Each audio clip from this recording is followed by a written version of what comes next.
Wise Nahida will explode your enemies' minds, and today I'm gonna tell you how to build her best. My name is Juice, and let's get into it. So what artifacts does our almighty root of all knowledge desire? None other than 4-piece Deepwood Memories. Not only is this going to aid her personal damage quite nicely, but it's also going to be your best bet when it comes to having your Nahida support the team effectively. You can't Animo Shred in Dendro teams, so Deepwood is one of the few ways to access Dendro Red Shred. 30% is no chump amount either.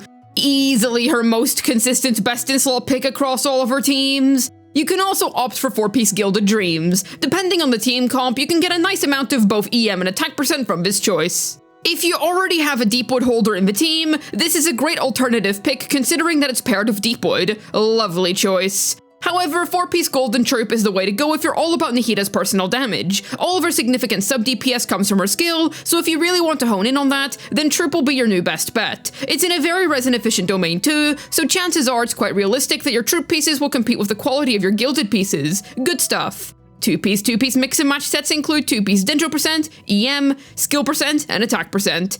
As for Nahida's main stats, simple. Go for either EM. This is going to be your best all-round choice, especially in Nilu-based teams, where she will generate a lot of Dendro cores herself.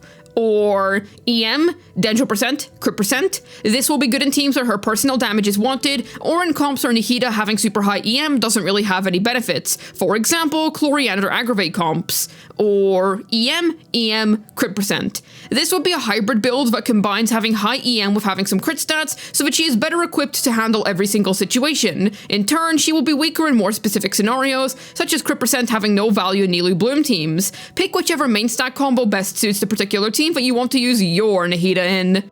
As for sub-stat priority, simple, go for this. ER percent isn't that high on the scale because Nahida's burst has an absurdly long uptime, so you'll usually have her burst ready to go when you need it. Make sure to stack up EM and crit on her. I would say that even if Troop offers the most personal damage, Deepwood is the pick that will have your plant kid cook the best on the whole. Troop kinda power crept Gilded, but if you have a good enough Gilded set, then there's no need to go out of your way to get a fresh new Troop set. Nahida's burst has a super long uptime, so you'll usually have it ready anyway. Otherwise, because she's not very demanding stats-wise, you should be able to get enough ER quite easily. So, what weapons does the Radish desire? Well, 1,000 Floating Dreams is her obvious best-in-slot pick. Lots of EM for herself, and she also provides a neat amount of EM to everybody else in her team. Plus, Nahida also gains some extra buffs depending on what the elemental composition of your team is. I'd say it's pretty likely that you'll only ever have one of her Dendro in her team, so you'll probably only get one stack of the EM boost most of the time, except in some spread teams, I suppose. Either way, a powerhouse choice for the kid. A highly refined Sack Jade is pretty cool for Nahida too. The passive gives you a neat chunk of EM while also offering a nifty amount of crit percent. Good alternative option. Wandering Evenstar is really good for aggravate teams because of the heavy attack buff that Nahida can pass on to her teammates with it. Plus, it incentivizes building EM on her in such teams a lot more. It's a great team-wide buffing choice in general, but I did want to point out its value in aggravate there. Sacrificial Fragments is popular purely because of the EM it offers. You can completely ignore the passive in all honesty, as the EM is the main value it offers. A fantastic budget Nahida choice. Widzif is a pretty famous 4-star catalyst pick. Excellent for a sub-DPS Nahida, of course. The nice thing is that she's able to use all 3 of the buffs, but consider yourself very lucky if you're able to land the massive EM buff. Kagura's Verity is neat, mostly thanks to the crit stick it gives you. Nahida will only ever have one stack of it up at a time, so keep that in mind. But if you accidentally lost to it before, then it's a considerable choice to make. I wouldn't care much for any other 5-star weapon below Kagura, because they will generally just be worse than an R5 Widzif, which is kinda lame. Yes, the standard catalyst will be fine too. Free-to-plays can turn to the craftable Mappa Mare, which can provide Nahida with a cool bit of EM. That's pretty much the main reason you'd want to use this. Swap to Sack Frags as soon as you can get your hands on one. R5 TDDS is viable as a supportive option too. Just keep in mind that your Nahida's own sub-DPS is going to be totally cooked if you give this to her. It's purely a support bot choice. Prototype Amber also works if you need sustain and sustainless Dendro teams, but this technique is mostly used by aggravate players. Once again, purely a supportive pick. Her DPS will fall off of a cliff of this. I don't recommend Hakushin Ring much, since even though Nahida can proc Quicken, she can't reliably proc the weapon's effect consistently. Plus, it only lasts 6 seconds a pop. While these rankings are based on Nahida's personal damage, keep in mind that supporting the team is far more important with her. So if a weapon might offer less damage than another but offers better supportive utility, then it might suit your particular case better. So, which scholars are joining Nahida to take on the world Brainiac style? Well, Nahida is mostly used in quote-unquote old-style Dendro teams, aka Sumeru comps, while also having a couple of alternative applications. Let's go over all of those now. Her Hyperbloom teams are definitely her most famous. Alhaitham is the strongest way to play Quick Bloom, but you can also opt to play Cyno Quick Bloom or on-field Nahida Hyperbloom if you prefer. It's very low investment friendly, and is easily one of Nahida's most useful applications in the modern day. Example teams include Alhaitham, Farina, Kuki, Nahida, Cyno, Farina, Baiju, Nahida, Nahida, Xingqiu, Yalan, EM, Raiden. She totally transforms Bloom teams because they thrive on heavy elemental application. This is the way to go if you're looking to take on heavy AoE content.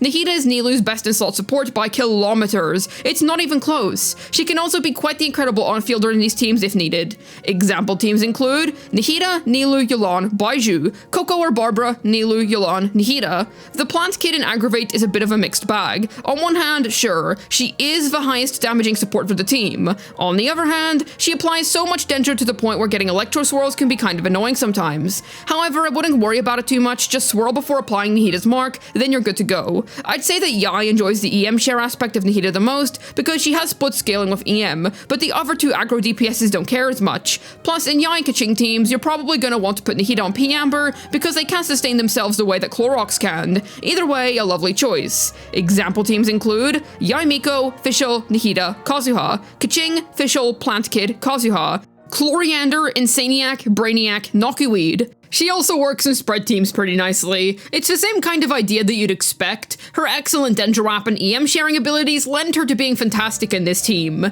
Example teams include Tainari, Yaimiko, Nahida, Baiju, Alhaitham, Fischl, Miko, Plant Kid. And yes, while Nahida can play in Burgeon teams, she can only apply to the older ones of Toma and Hydro Driver. She doesn't fit into the newer Burgeon setups of Kenichi and such, unfortunately. However, she can play in Muolani Burn Vape, thanks to her big EM share, which the Shark Surfer really likes. Plus, because she's so good at sustaining burning on the enemies, she is a prime Dendro pick to help with Muolani's consistency. The main issue I take with the synergy is that it's very annoying to manage in multi-wave, aka the Shark last kills all of the currently marked enemies, but remains surfing afterwards with the next enemies not being marked yet. Not too much of an issue versus bosses though, so Nahida hasn't been completely left out of the Burgeon pie. Example teams include Muolani, Toma, Nahida, Candice, Shark, Shangling, Nahida, Shilonen. And as for regular Burgeon comps, Nahida, Xingqiu, Yalan, Toma.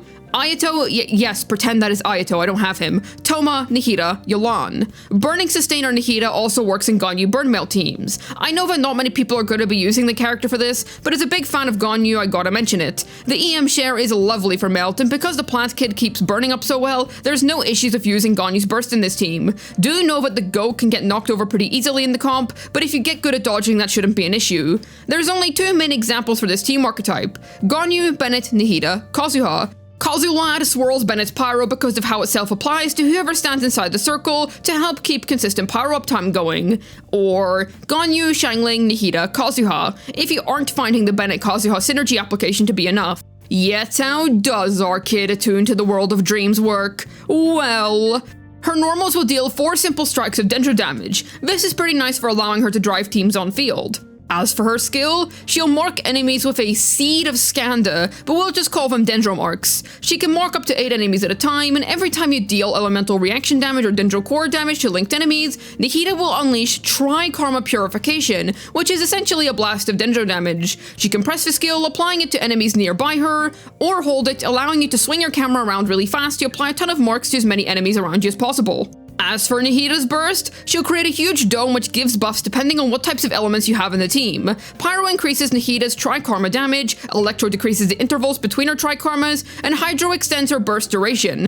If you have 2 or more of these elements, the effects are enhanced even further. If you're Nahida C1, however, then having one party member of a certain type is enough to proc the full effects.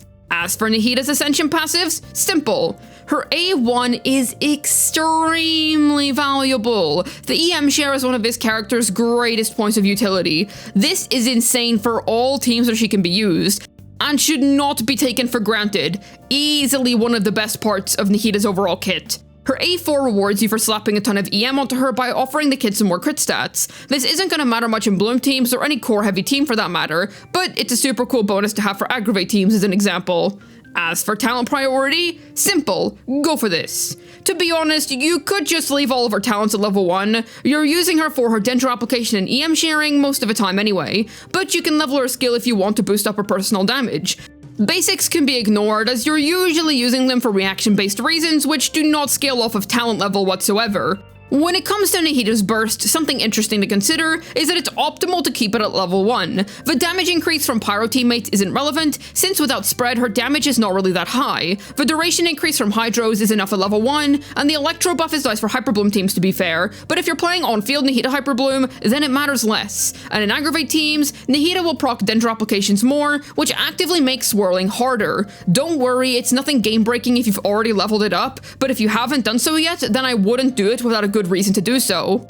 Want to provide some offerings to the being that knows everything? Then let's talk Constellations. As I said earlier, this makes it so that you can max your burst effect with only one elemental type at a time. Honestly, you're never really gonna need this.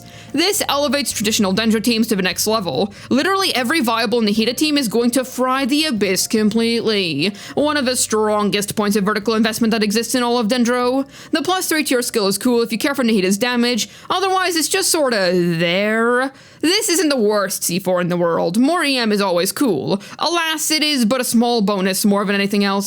A +3 to your burst, I really don't have anything much to say about it. This turns the kid into a main DPS, and a very unique one at that. 4-piece Golden Troop becomes far more appealing at this stage. In terms of the whale meta, it's an okay C6. I'd rather prioritize more modern C6s. If it's an Archon C6 you're after, Farina is far more powerful in my opinion. That's my take on it.